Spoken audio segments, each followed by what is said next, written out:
How do you want to come on a show called Married at First Sight, divorce your partner, but still participate in the show? If you want clout that bad, just say it.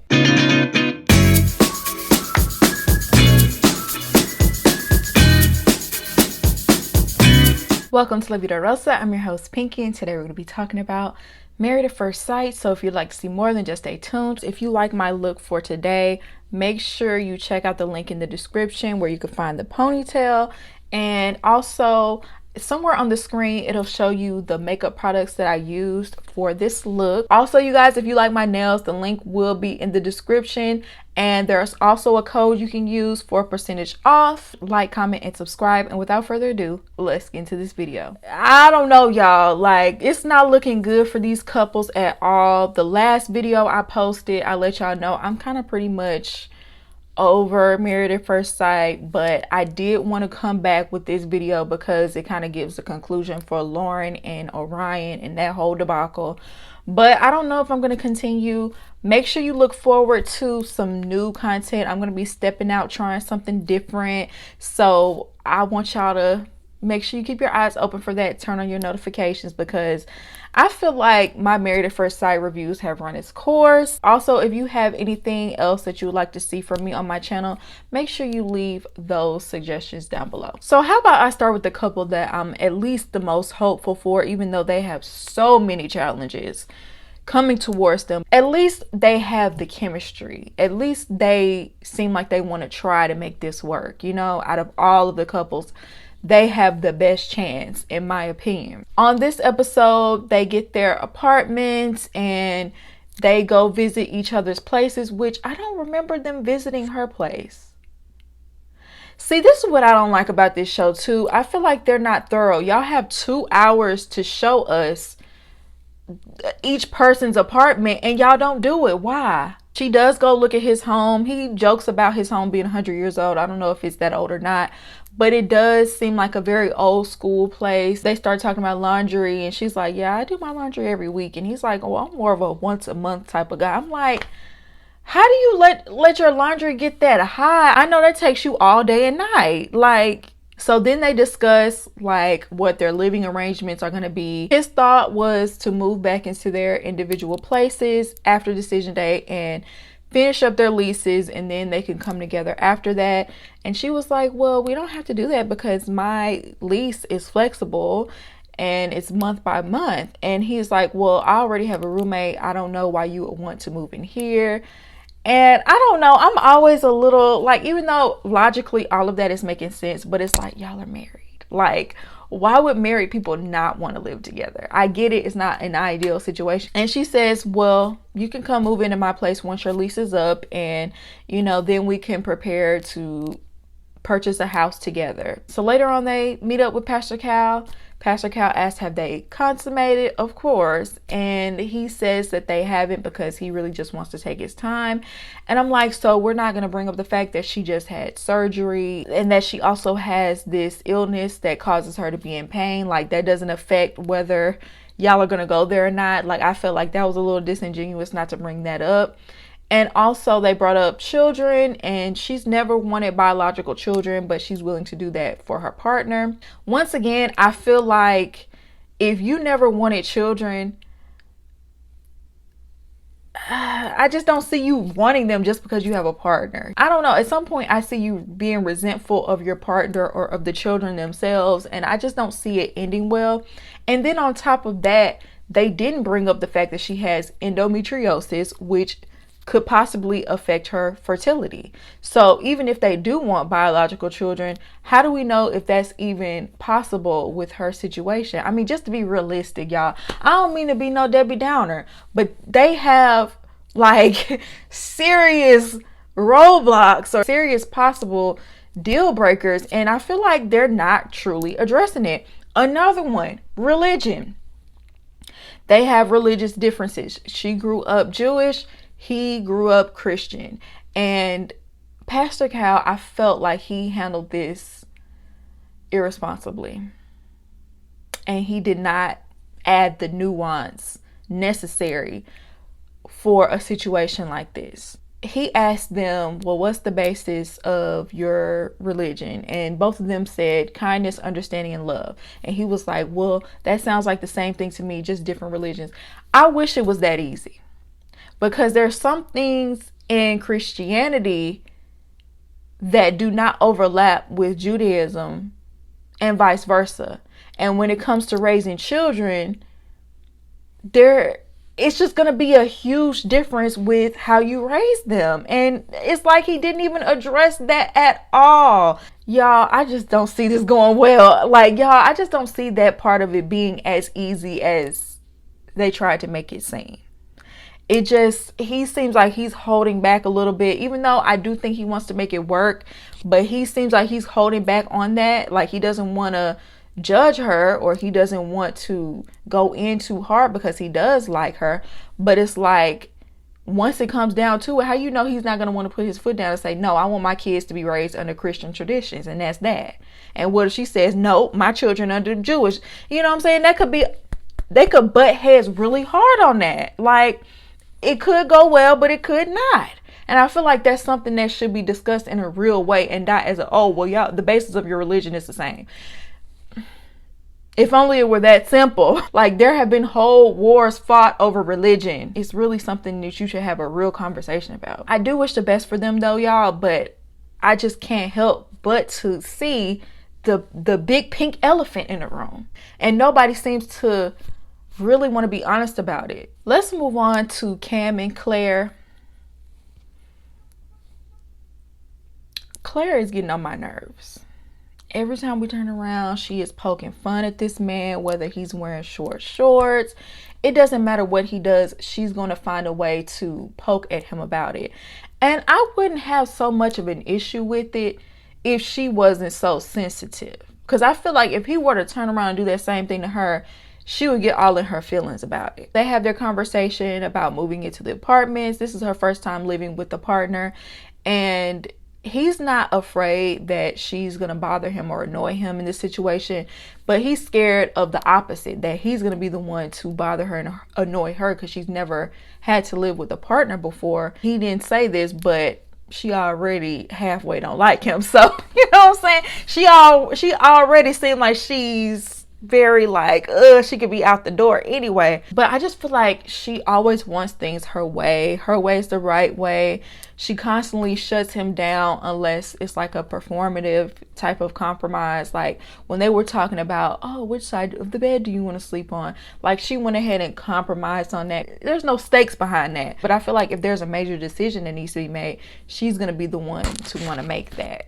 Apparently she left dishes in the sink, and I don't know, did she make a rule that you got to clean the dishes if you put dishes in the sink? And he called her out about that. It's just 3 dishes. Okay, but you're right, I gotta clean. Yeah, don't make excuses for what you do, because you know you would be on his head if he left them dishes in there. So then we visit his place. Once again, we didn't visit hers, but we did visit him. He has an old school bachelor pad. Like, his furniture looks old. If I didn't know any better, I think like a 45-year-old bachelor lived there. Just the way it looked, it was no real decoration. None of the furniture matched. None of the comforter didn't match the decorations on the wall in his bedroom. It was just thrown together, child.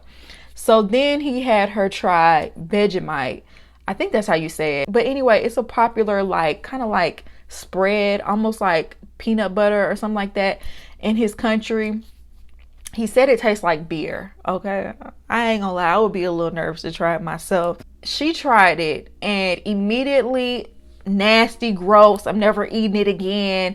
It just has a bad aftertaste. Give me something to drink so I can get this out of my And I felt like she was wrong for that, because it's one thing to try food that you don't like, but this is like cultural for him. This is like a huge thing in New Zealand and Australia, and she just kind of like, ugh.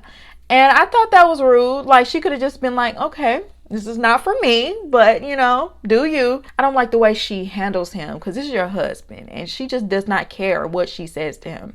Now, I will say, he had spider traps all over the house, and they were full of spiders, and I would have been ready to get up out of it. I'm sorry, he just picked it up. Look at the spider. No, I'm gone, because spiders, yeah, ain't no way I'm ever staying over here. Spiders, you're just okay with my skin crawling. Now I'm itching. Spiders. Later on, they meet up with Dr. Pepper, and they discuss that she's moving slowly when it comes to physical touch and affection and things like that.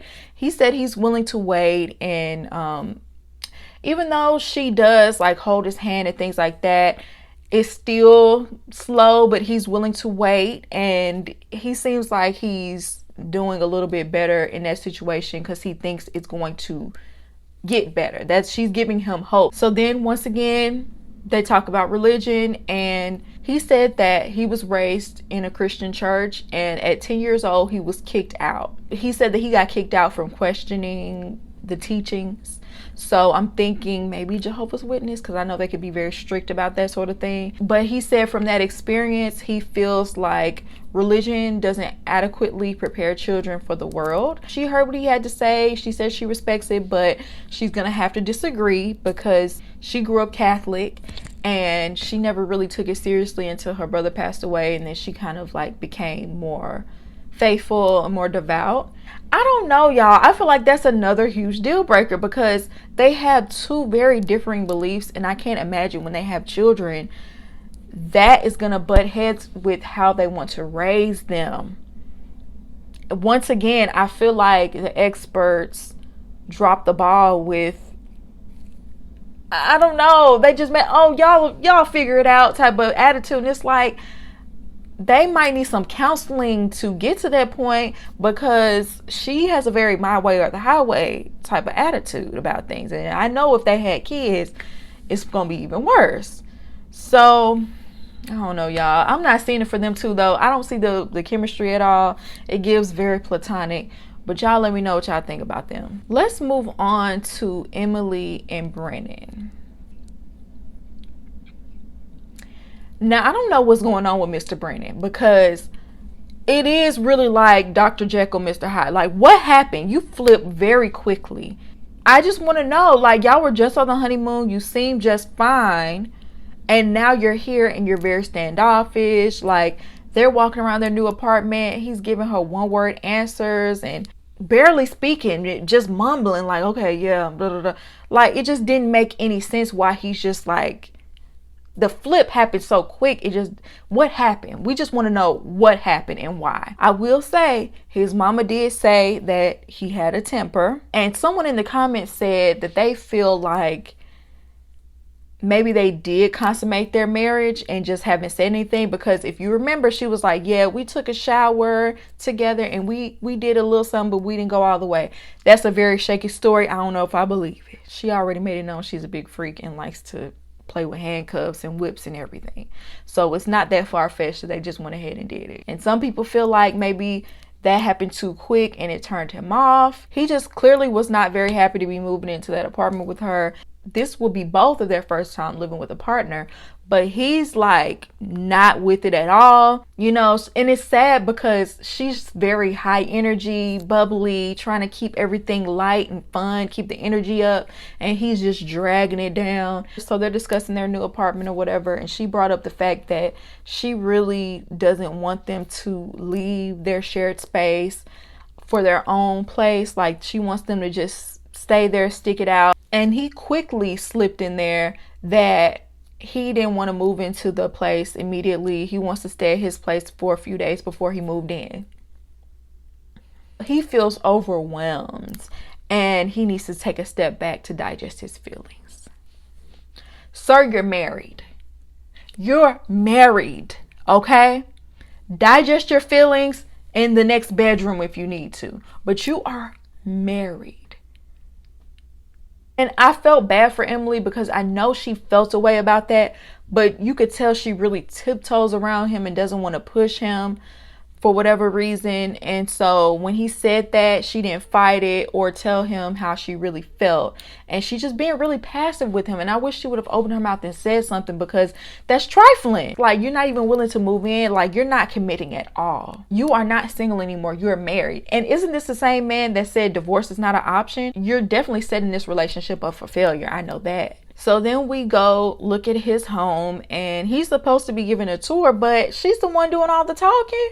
Once again, he's very standoffish, just very short. Every time you turn around, she's like, you know, trying to tell a joke or, you know, be cute with him, and he's just like not giving her any sort of energy back. Finally, we address this when they meet with Pastor Cal, and he asked her, do you think that you're getting back what you are putting into the marriage? And she very hesitantly said, I do. We need to be honest. Don't worry about hurting nobody's feelings. We're going to have to put it all out there. Like, don't tell me what you think he wants to hear or what I want to hear. Be real. And it's like, girl, don't worry about his feelings because he ain't thinking about yours. But I like the fact that he gave her the courage to go ahead and speak up. And he said she felt like he liked her in the beginning, but now she's feeling very unsure because of the change in his behavior. And he says that he just doesn't feel the romance anymore with her, and he doesn't know why. He claims the door isn't closed, but he doesn't want to touch her. I'm like, ooh. He also said that he had to push himself the whole honeymoon to try.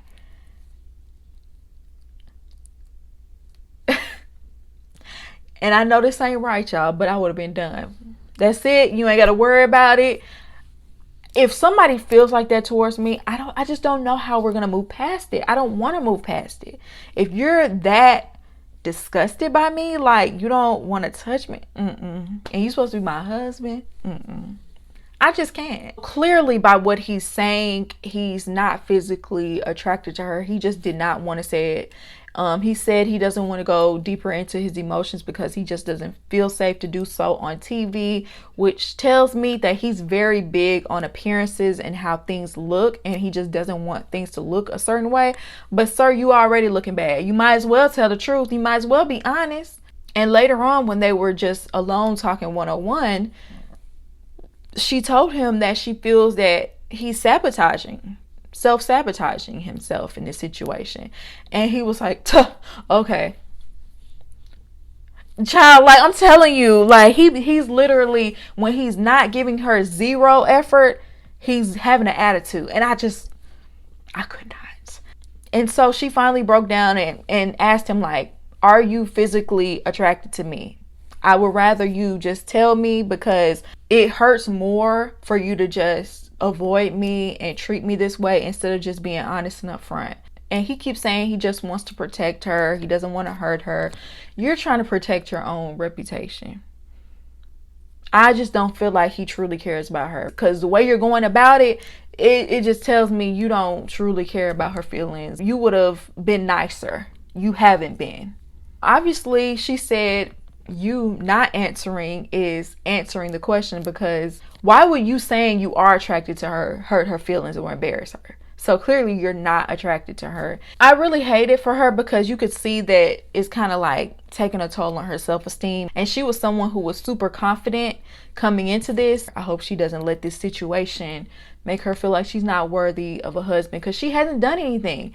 And I love how everybody thought it was gonna be her when clearly it's him. She ain't did nothing wrong yet. She been trying her hardest and shut down at every turn. It's really sad. So finally, let's move on to Lauren and Orion. So when we first pick up with them, they're still in Hawaii, and the rest of the couples, they're already grouped up, ready to get on the plane. And Lauren and Cameron walk up. They don't have their rings on. And I felt so bad for her, because she looked so sad and dejected. And he came in, he might as well have been skipping. Like, just didn't seem like any of this is not affecting him, because he is so apathetic towards her and her feelings. They didn't tell the group any details of what went down, but just said that they were having some irreconcilable differences. And I truly feel like he's embarrassed, because he knows that he's blowing this out of proportion, and he knows most of the people are not going to take his side. That's why he don't want to let everybody know. I don't even understand why they showed up to their shared apartment, because neither one of them moved in. He spent all this time maligning her character, and then after that he says that he wants to reset. If she's that bad, why would you even want to try? And I wouldn't even let him play with me like that. I wouldn't even give him I would be like, nope, you already made your decision. I done made mine. It's over. After he gets her hopes up like that, he then reaches out to her via text, mind you, and tells her that he doesn't want to continue in the marriage, but he wants to continue in the process. Okay, Alyssa, I'm a good person. Like, I'm on a show called Married at First Sight. Divorce your partner, but still participate in the show. How is that even possible? If you want clout that bad, just say it. He would have got shut down with the swiftness. I wouldn't even had nothing else to say to him. Poor Lauren said at that point she was just completely emotionally distressed and overwhelmed. And I'm low-key here for her having that damsel in distress moment, because she is the true victim in this situation. So then they sit down and meet with Dr. Pia, and she asked if they had tried to meet up before this. He said that they did, but they had scheduling conflicts, and that's why they weren't able to. And she called him out real quick and said he did reach out and ask for availability when she would be able to meet, and she told him, but she never heard back from him until he texted her back asking for a divorce. He is such a manipulator. Like, the way he told that story made it seem like Lauren was just too busy to meet up. No, you didn't even give it a chance to meet up. He irritates me so bad, y'all. She feels like he came in with his mind already made up. And here he goes playing the victim once again. He feels so heartbroken over her comments and blames the fact that he could never truly express himself because of her reaction. She just goes to 0 to 100 on him. And I feel like I'm very angry that he is playing into this angry Black woman stereotype when we have never even seen this woman raise her voice. The only thing she's ever done was hold him accountable and set boundaries and not let him play in her face. Because of that, he wants to say, oh, she's just been 0 to 100 and I can't even get a word in. No, you've been caught up in your BS. And I love how even in this moment, she's like, how are you going to blame my reaction when you are the one who caused the reaction? She's like, why are you not willing to extend grace? Do you just not want to be with me? And he was like, well, after that situation, I just lost all romantic interest. He is so hypocritical. When you used to say the N-word for breakfast, lunch, and dinner, and she gave you grace, and you are the one that put words in her mouth, she immediately apologized, and you continue to try to villainize her for that. And now, oh, you've lost romantic interest. I love how Dr. Pia had Lauren's back. She said, how does control show up in your life? And he denied trying to control the situation by asking for a divorce. And she called him out. She's like, you're in a situation where you feel uncomfortable, and now you're trying to remove yourself in order to control it. I think that's very true. I wish she would have called him out for just, you're not attracted to her. That's the reason why you don't want to be with her. Don't try to blame it on that situation. You just don't want to be with her. I wish somebody would have just said that. And then, although I know it's her job, I didn't like how she was trying to push them to keep going, push them to try to make it work, push them to stay together, when clearly he doesn't want to be there. Like, I just didn't like the push. I know they're going to do that because it's their job, it's on the show, but I just didn't like it. And it's like, why do you want to make this woman suffer in a loveless marriage when y'all know this man doesn't want her? Y'all continually pressing her, making her express that she still wants to be with him, that she still wants to try with him, even though he clearly doesn't want to be with her and is literally like repelling her. And she's still blaming herself to a certain extent. It's just, y'all know that divorce is the best option in this situation, but still pushing them to be together is nasty work. And it's another reason why I just cannot continue watching this show. It's just, I don't like the way that they handle their contestants. They don't take care of them. Thank God they're getting a divorce, and I hope she cut off all contact with that man, never talks to him again until the reunion. I know they have to talk to each other, but cut him off again after that. Y'all let me know what y'all think about this episode down below. Do you agree with me? Do you not agree with me? I'd love to hear your opinion, and I hope you enjoyed this video, and I'll see you in my next one. Peace.